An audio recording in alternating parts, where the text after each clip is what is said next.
Finally আমরা রাখাল রাজার মন্দিরে চলে এসেছি। এই যে সেনুর বা, এই যে সেনু, এই যে ভগবান শ্রীকৃষ্ণ, আর এই যে অর্জুনকে যে বিশ্বরূপ দর্শন হয়েছিল সেইটা। এই যেখানে বেদ আছে চারটে, মন্দির প্রাঙ্গণটা এই যে আমাদের পিছনেই জাস্ট মন্দির।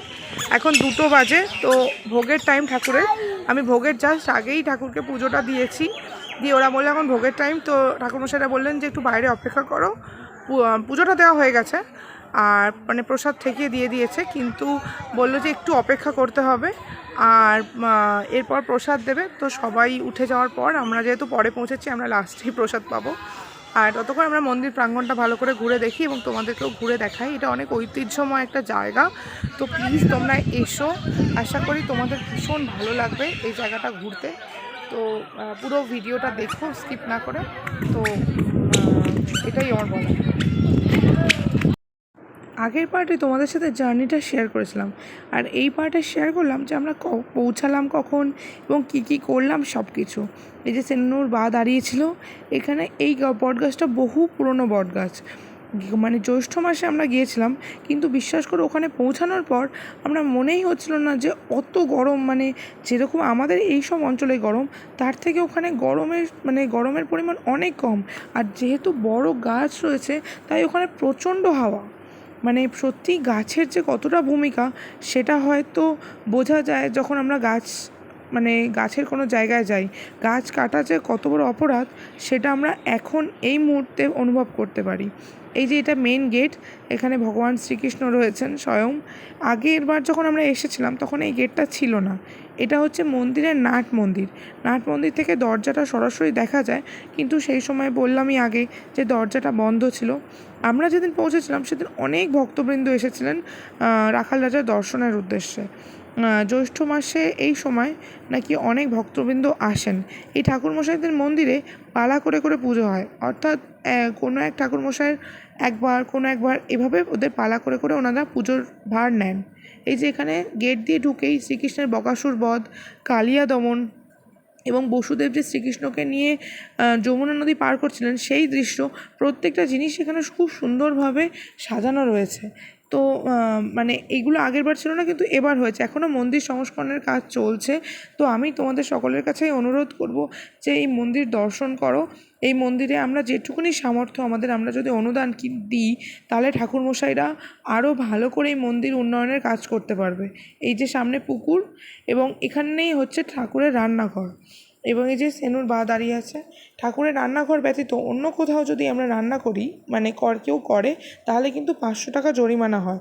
তাই এখানে যদি ঘুরতে আসো ঠাকুরের কাছেই একমাত্র ভোগ খেতে পারবে, অন্য কোথাও রান্না করার বা পিকনিক করার অনুমতি কিন্তু এই জায়গায় নেই। এই যে মন্দিরের এই গেট, এখানে পাশ দিয়েই খাবার ঘরের পৌঁছে যাচ্ছে। আর এই যে ঠাকুরমশাই রয়েছেন, এই ঠাকুরমশাইয়ের ফোন নাম্বারও আমি ডেসক্রিপশন বক্সে দিয়ে দেবো। এই যে এটাই হচ্ছে রান্নাঘর, এখানেই হচ্ছে রান্না হয় প্রত্যেকের। এবং ঠাকুরমশাই বলেন এটা হচ্ছে রাখাল রাজার চমৎকার, এই যে এমনি ঠাকুরমশাইয়ের মানে স্ত্রী, যে এখানে যতজনের ভোগ রান্না হয় তার থেকে বেশি লোকও আসলে কেউ নাকি অভুক্ত হয়ে বাড়ি যান না।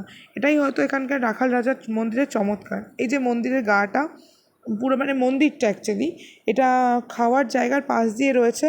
সেই সময় অনেকে খেতে বসেছিল, তো আমি এর ভেতরে আর ঢুকিনি, মানে খাওয়ার সময় তো যাওয়া কারোর উচিত নয়, তাই এখানে প্রত্যেকে বসেছিলেন এবং প্রত্যেকে প্রসাদ গ্রহণ করেছেন। এবং সবথেকে এই মন্দিরের বৈশিষ্ট্য হচ্ছে ঠাকুরমশাই নিজে ঘুরে ঘুরে দেখেন যে প্রত্যেকে প্রসাদ পেয়েছেন কিনা, এবং জিজ্ঞাসাও করেন যে প্রসাদ তোমরা গ্রহণ করেছো কিনা। তো এই জিনিসটা আমার সবথেকে ভালো লেগেছে। তো আমি তো বিশেষ কিছু আমার জানা নেই, তবুও যদি তোমাদের আরও কিছু জানার থাকে তাহলে আমাকে কমেন্ট করে জানিও, যেটুকুনি আমার ইনফরমেশান আমি দিতে পারবো তোমাদেরকে দেবো। আর যদি আমাদের এই ভিডিওর মাধ্যমে তোমাদের কিছু উপকার হয় তো প্লিজ আমাদের ভিডিওতে একটা লাইক করে দিও। তোমাদের একটা লাইক আমাদেরকে নতুন অনেক ভিডিও করার জন্য অনুপ্রাণিত করে। তো তারপর দেখাচ্ছি, এবং আমাদের চ্যানেল যদি নতুন বন্ধু হয়ে থাকো তো প্লিজ সাবস্ক্রাইব করতে ভুলো না। বাকি আমি যেটুকুনি পেরেছি, আমার ক্যামেরা যেটুকুনি তোমাদেরকে দেখানোর চেষ্টা করেছি। এই যে মন্দিরের সেই দরজা আর নাট মন্দিরের সমস্ত অংশ তোমাদেরকে দেখালাম। তোমরা একান্তে একদিন এসো, এবং কলকাতা থেকে এবং যেখান থেকেই আছো এসো, তোমাদের ভালো লাগবে। আর তাছাড়া তোমরা রাখাল রাজার মন্দিরে কে কী গেছো এবং তোমাদের সাথে কী কী এক্সপিরিয়েন্স হয়েছে সেটাও কিন্তু আমাদের কমেন্ট করে জানাতে ভুলো না। আশা তা এতে আমারও সুবিধা হবে, পরবর্তীকালে যখন আমি রাখাল রাজার কাছে যাব তখন আমার ক্ষেত্রেও কিন্তু অনেক কিছুই সুবিধা হয়তো হয়ে যাবে।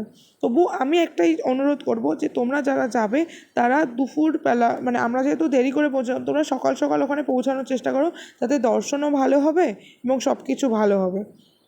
এই যে এখানে রাখাল রাজার মন্দির দেখতে পাইনি, তোমার রাখাল রাজাকে দেখতে পাইনি তো কী হয়েছে, কিন্তু ওনাকে দেখা, ওনার দর্শন হয়েছে, কারণ ভগবান তো সর্বত্রই বিরাজ করেন। রাখাল রাজার মন্দির বন্ধ থাকায় আমরা এই পিছন দিকে একটা অংশে এসেছিলাম, সেখানে রাখাল রাজার মূর্তি তৈরি করা ছিল। আর আমার সেনু এখান ছেড়ে যেতেই চাইছিল না। ও এইটুকুনি বয়সে এত সুন্দরভাবে সব কিছু শিখে গেছে, মানে মনে হয় যে এই তো সেদিন হলো, আর ধীরে ধীরে কীরকম জানি ও বড় হয়ে যাচ্ছে। আর যদি মানে স্যান্টাকে এগুলো শেখাতে পারি, তাহলে হয়তো আমরা বাবা মা হিসাবে মনে করবো যে ভীষণ ভালো, যে আমার সন্তানকে আমি ভালোটা শেখাতে পেরেছি, ঠাকুরের প্রতি ভক্তিটা শেখাতে পেরেছি।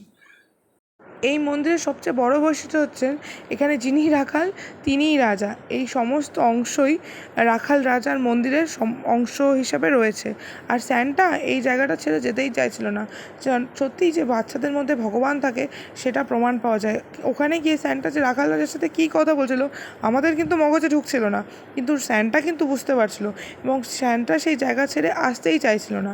এই যেখানে এখানে একটা গোমাতারও মন্দির রয়েছে, কিন্তু ওই গোমাতার মন্দিরের ছবিটা আমি তুলতে পারিনি, কারণ সেই ওইখানে একটু অন্ধকারও ছিল, আর আমার হয়তো আমাদের ব্যস্ততার মধ্যে আমরা তুলে উঠতে পারিনি। কিন্তু তোমরা যদি কখনো যাও তাহলে সেই গোমাতার মন্দির আমরা দর্শন করেছি কিন্তু ছবি তুলতে পারিনি। তোমরা যদি যাও তাহলে অবশ্যই গোমাতার ছবিটা তুলো।